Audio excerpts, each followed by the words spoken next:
느낌책 구독과 좋아요, 댓글로 감상평을 달아주시면 추첨을 통해 책을 보내드립니다. 여러분, 새해 목표 세우셨나요? 다양한 새해 목표 중 빠질 수 없는 건 부동산 공부, 적금 들기 등 경제를 잘 알지 못하면 쉽게 성공할 수 없는 목표들이 있습니다. 하지만 경제 공부를 위한 전문 서적과 뉴스 기사 속 경제 정보들은 어렵기만 느껴지는데요.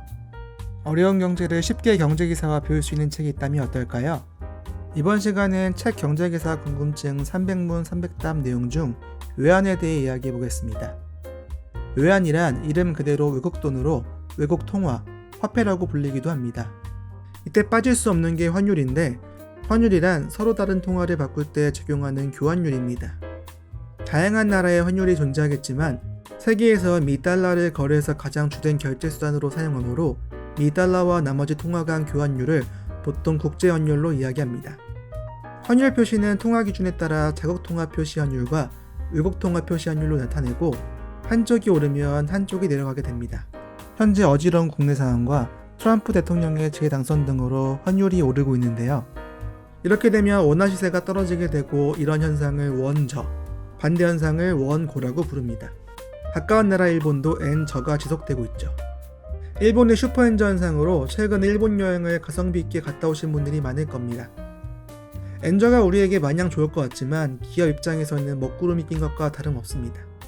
환율은 수출품 판매가를 결정하므로 교역에서 결정적 역할을 하는데, 만약 달러원 환율의 변함이 없는데 달러 엔 환율이 오르면 엔 환율이 떨어져 엔저 원고가 됩니다. 그러면 우리 기업이 제3국에 수출할 때 일본보다 불리하게 되고 우리 상품의 대외 수출이 감소하게 되죠. 만약에 우리나라와 일본이 서로 다른 제3국 시장에 수출한다면 환율이 변하더라도 한일 수출에는 큰 영향이 없을 겁니다. 하지만 우리나라와 일본은 석유 제품, 자동차 부품, 선박기계 등 주요 산업 분야에서 세계 시장을 놓고 수출 경쟁을 하는 라이벌입니다. 그래서 엔-원 환율 변화가 우리 수출에 미치는 영향이 달러-원 변화에 비해 훨씬 크고 엔저 때는 이런 기사를 볼 수 있습니다.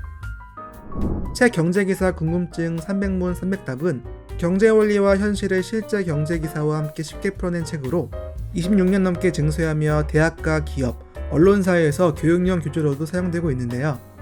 불확실성의 시대, 경제기사에서 답을 찾고 싶으신 분들에게 이 책을 추천드립니다. 지금까지 느낌 있는 책을 읽어주는 느낌책이었습니다.